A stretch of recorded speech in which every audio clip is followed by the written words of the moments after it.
Getting a used machine is a lot like getting a used car. Even when you get an unbelievably good deal, you're still inheriting all the problems it's developed over its many, many miles of use. Because let's face it, no matter how well it was maintained, things are going to wear out. And while some problems may be small or even just cosmetic, some things could be a lot bigger. When you have a machine shop though, everything is fixable. It may just cost you a few days, few months, maybe even a year of your life.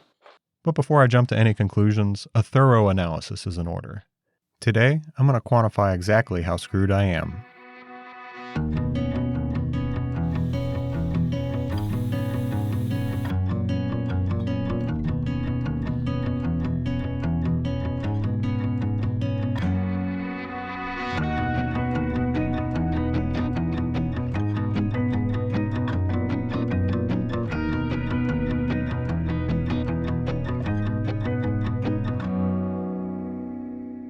Let's clear something up right off the bat here.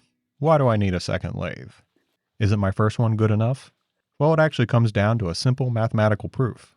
The correct number of lathes is equal to n plus 1, where n is the number of lathes one currently owns. Simple as that.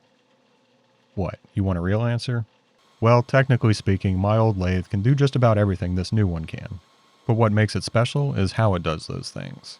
This one is a Royal, but really it's just one of a dozen brands that are all Taiwanese clones of a very prestigious lathe called a Hardinge HLV. For simplicity, I'm going to refer to this as Craig's lathe because, well, Craig's the one who gave it to me. And my other one, I'll call that my grandfather's. The reason I hope is obvious. Now, why is it so special? For starters, Craig's has a continuously variable transmission and a continuously variable power feed, which basically means I can dial in speeds and feeds way more accurately than the predefined settings on my grandfather's. Just a side note here, somehow I locked up the speed changer in my last video. Fortunately, I was able to muscle it free, but the root of the problem ended up being, you'll never guess. I had 2 of the 3 electrical phases backwards. Honestly, I don't know how I missed this since the lathe would run in reverse when I switched it to forward, and the speed changer was doing the opposite of what I asked of it. So yeah, it was all my fault. You know, this big red warning label suddenly makes a lot more sense. Where were we? Oh yeah, drooling over the new lathe. The threading gearbox has a built-in synchronizer, so no need to keep track of a thread dial like on my grandfather's. I can literally throw the lever at any time and everything just lines up. This works in metric too, which is nothing short of magical. There's even a thread feed stop and a compound slide retract for quickly clearing the work after each pass. Thread cutting on this is literally a dream. But all these things, while nice, are really just that, niceties. They make the operations easier. What really sets Craig's lathe apart is its accuracy. A hardened, precision-ground dovetail bedway mounted to a massive casting means this machine is more rigid than I am right now, and the spindle runs on super precision preloaded angular contact ball bearings, making the runout literally smaller than I can even measure. That's a lot of words to basically say this machine, simply by its design, is orders of magnitude more precise than the vast majority of lathes, my grandfather's included. Now your next thought is probably, do I really need this precision? Well, yes, of course. What a silly question. But seriously, if the idea behind this second lathe is that it's more precise, I gotta make sure it actually is. Obviously, this lathe is far from new. Just looking at it, I'm pretty much convinced I'll have to hand scrape the ways flat again. And in a masochistic sort of way, I'm kind of hoping I have to. But I want to put some actual numbers to it first. If there's any sort of twist or bow here, it's going to translate into the parts I make on this machine. So it's important to figure out what I'm working with. I'm going to start by getting a whole bunch of level readings. This should give me a clear picture of how the lathe is resting at different spots along its length. A map, if you will. You know, there are some other maps I could talk about here too. Like the learning maps on brilliant.org. They're actually called learning paths, but I needed a segue. Now I'm pretty excited to have Brilliant back as a sponsor because this is something I use, and it's awesome. Think bite-sized interactive lessons that walk you through topics related to engineering, science, math, statistics, and computer science. I'm currently relearning calculus since the first go at it 15 years ago, and it's amazing how much easier it is to understand when you can manipulate things and see the principles in action. I like to know how things work, and consequently I take apart a lot of things to see how a lot of things work. I like building that kind of reference catalog in my brain so I can call upon it during my projects. But I know my wife would appreciate it if I didn't have to steal her sewing machine just to learn something new. The courses on Brilliant help build that same network, and I love having a way to easily and continually grow that catalog. Brilliant is a great tool, and I can't recommend it highly enough. You can try it for free for 30 days with absolutely no commitment by using the link in the description, or going to brilliant.org/inheritance. And when you decide you love it, the first 200 subscribers will get 20% off a full year. Thank you, Brilliant, for helping me to learn by doing, and for sponsoring this video. Now, while Brilliant has some great learning maps, not all maps are created equal. Some maps actually suck. These are the level readings at different positions, and there's definitely something going on here, but I don't know what. Looks like both twisting and bowing.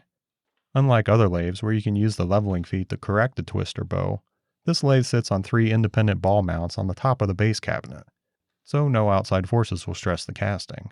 Another reason this machine is so special. But if I've got a problem, it could make correcting this a whole lot of work. The carriage position also seems to be affecting things. Makes sense given its weight.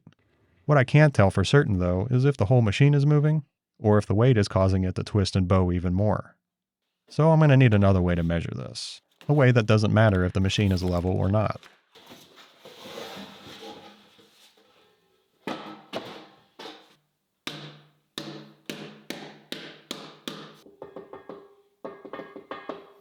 Okay, here's my idea. Make a simple fixture that rests on 3 points and spans the length of the bed. 3 points make a plane, so I can use this as a reference, and attach 2 indicators on this end. Any change on the indicators means the bed is twisted. I'll also be able to move the indicators around so I can get a full map of the bed. Okay, let's do it. I'll start with the 3 feet, and I've got a prime piece of iron oxidium that'll work perfectly for these.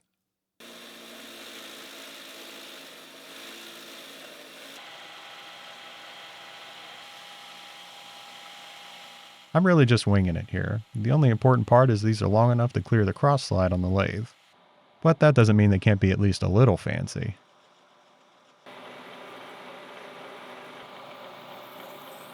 Repeatability is everything for this fixture, so I'm driving in a hardened ball bearing on the end to guarantee a single point contact when this rests on the machine bed.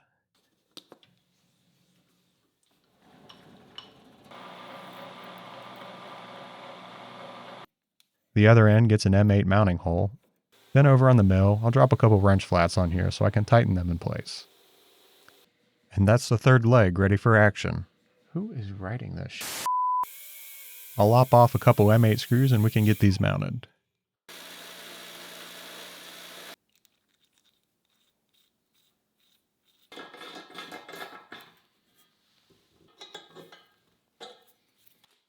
Maybe you can see a little better what I'm going for here now. But the 2 points on one end and the 1 point on the other mean whatever I set this on, it will be steady. This means I have a solid foundation in which to mount some indicators. So guess what we get to make next? Mounts. We're going to make some mounts. I'm winging this one too, but only slightly less this time with an actual sketch. I basically want a split clamp to mount an indicator stem in, an alignment tab to keep everything square with the rail, and if I'm feeling up for it, I might even do some corner rounds. As for material, I'm changing it up a little bit here. I've got more aluminum than I even know what to do with, so for a low-use fixture like this, it will be perfect.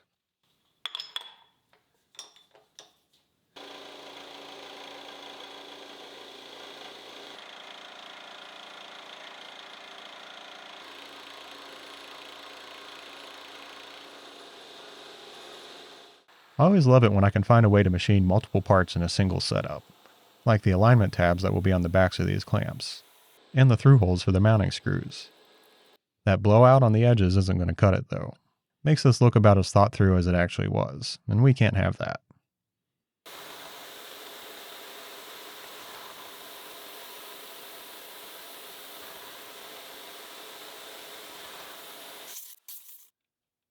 Mucho better. Except for a couple little boo-boos. I won't tell anyone if you don't.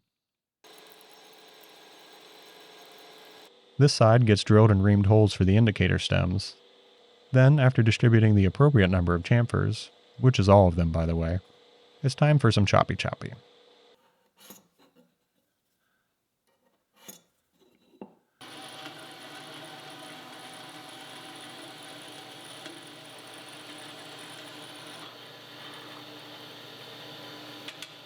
Now I'm sure you're asking yourself 2 questions. 1, why did I make 5? And B, how am I going to get these holes back in the right spot when I've cut both ends?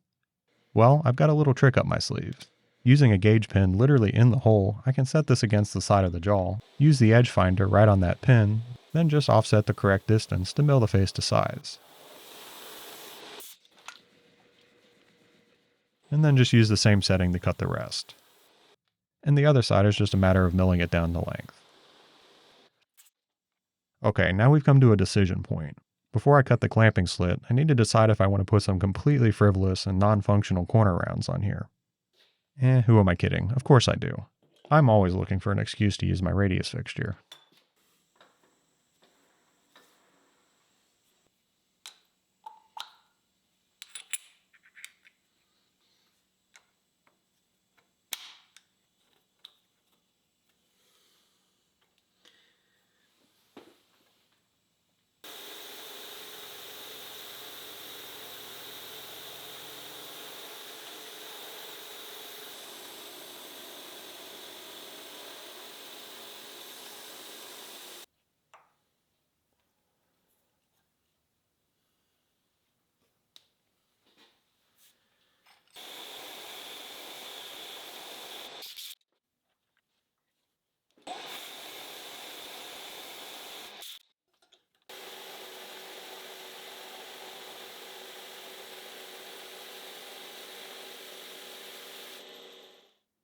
Worth it. We're just about ready to put all this to the test. I just have one more thing to take care of. It's going to bug me to no end if I don't cut this down to a suitable length.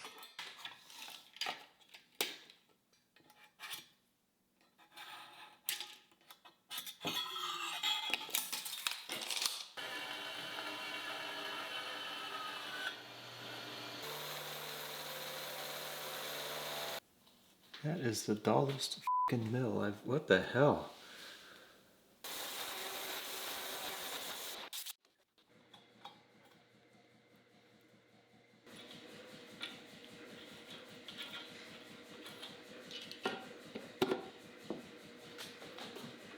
I'm sure you're wondering at this point how on earth this is going to work with this big gap between the indicator and the table. Well, the answer is pretty simple. Just make them longer, of course. Okay, so now I've got this fixture that rests on 3 points, and those 3 points form a perfectly flat plane. But I need to get my indicators to read 0 on that plane as well, and this wooden workbench is a lot of things, but it ain't flat. So it's time an old favorite made an appearance. Now I have no idea what grade this surface plate is. Its certificate got lost a long time ago, so I can't assume it's any better than a grade B, which is still flat within 4/10,000ths of an inch across the whole surface, so that should be good enough. Though it's not like I have a choice.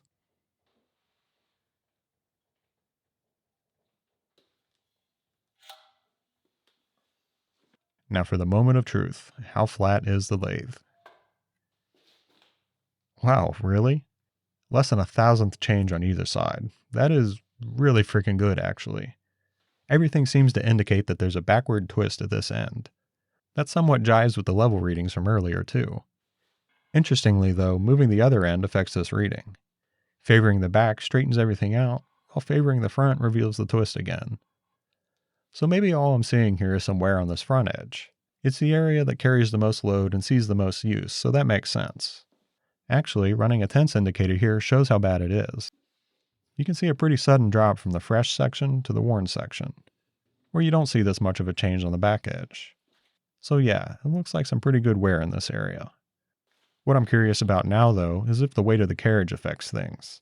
Now this is a big one. If this machine can't stay straight under its own weight, a full restoration would be a waste of time. Looks like I'm still on the hook, though, as the indicators don't move a hair, at least in a twisting direction. Now we have to see what things look like in the middle.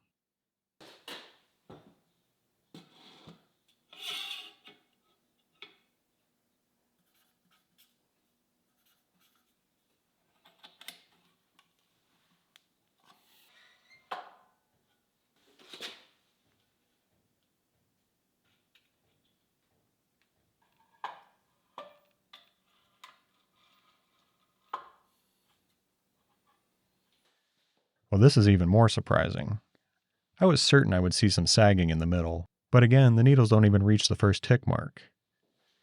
And the shifting carriage weight has no effect at all. Even laying some extra meat on it makes no discernible difference. This lathe is solid AF. This is the best news I could get, despite the little bit of wear I'm seeing. Speaking of which, I went through all the effort to make this whole contraption. Might as well use it to make a full map of the bed. And since everything is so minute, I'll use a much higher resolution tense indicator so I can actually see what's going on. I'll have to do this at one location at a time though because, well, I only have one of these. You'll probably notice I'm using a gauge block under the stylus as well. And this is for two reasons. For one, it averages out across the wear indentations that make the needle bounce all over the place. Here's what it looks like without it.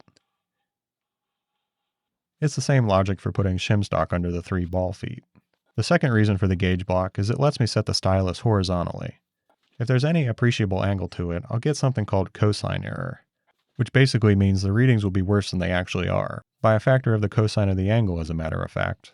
So no need for any more excitement than there already is. And guess what? After all that, I made yet another crappy map. Can you make any sense of that? Yeah, neither can I. I literally spent an hour trying to understand this gibberish before realizing I had the biggest, most massive brain shart. I already know this end is worn, so why on earth did I put the 2-point end of the fixture here? This wear tilted the whole setup, throwing off all the measurements. What a waste of time. I'm gonna have to do this again.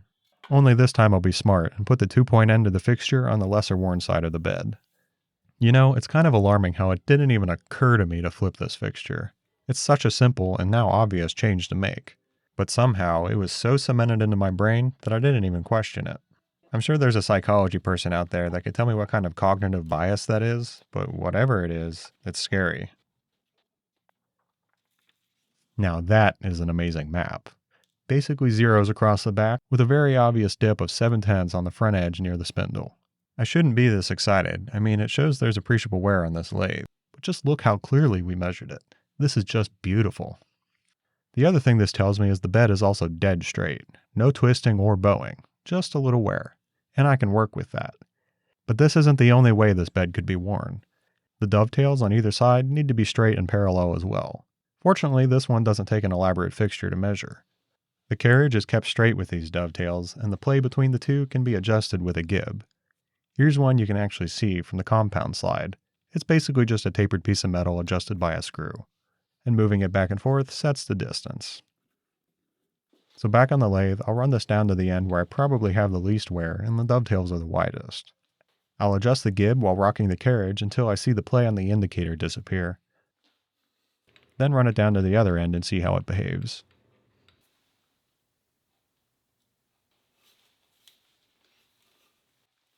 You naughty thing, you. Definitely some wear here too. If I had to guess, it's along the rear dovetail, since all the weight of the carriage pivoting on the front edge would lift this backside up. The indicator pretty much confirms this exact thing is happening, as it raises about 1 thou along the length. And there's definitely some play in this direction too. So yeah, there's wear on the front edge and on the rear dovetail. I know these are really small numbers I'm talking about here. 1 thou lift in the rear and 7/10 drop in the front. Heck, some would probably even say that's good. But just doing some quick math tells me those changes could translate to about a 2 thou movement up at the cutter, which is actually almost 4 thou in the diameter, and that's all over a course of about 12 inches. That's not exactly going to make straight parts, is it? And even on a bad day, my grandfather's lathe can do way better. But just hold on to your pants, because there's more. Remember when I said there are 2 big factors making this lathe precise? The bedway, and anybody remember the second one? That's right, the spindle. And guess what? That's no bueno. But the ride isn't over yet.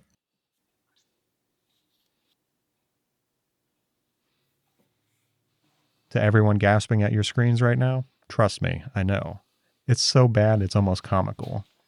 Almost 2 thou radial and 10 thou axial does not a precision lathe make. Talk about a proper climax to this story.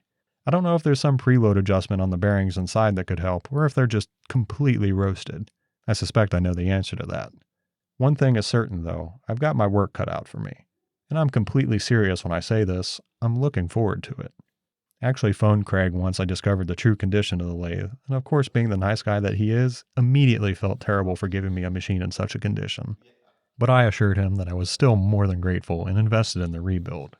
And honestly, I prefer it this way. Fixing a free lathe is way cooler than being given a mint condition one. Just the thought of all the things I'm going to learn gets me really excited. And you better believe I'm going to be doing as much of this as I can myself. This project is going to push me. Probably harder than I've been pushed in a while. And I'm here for it. As always, thanks for watching, and see you next time.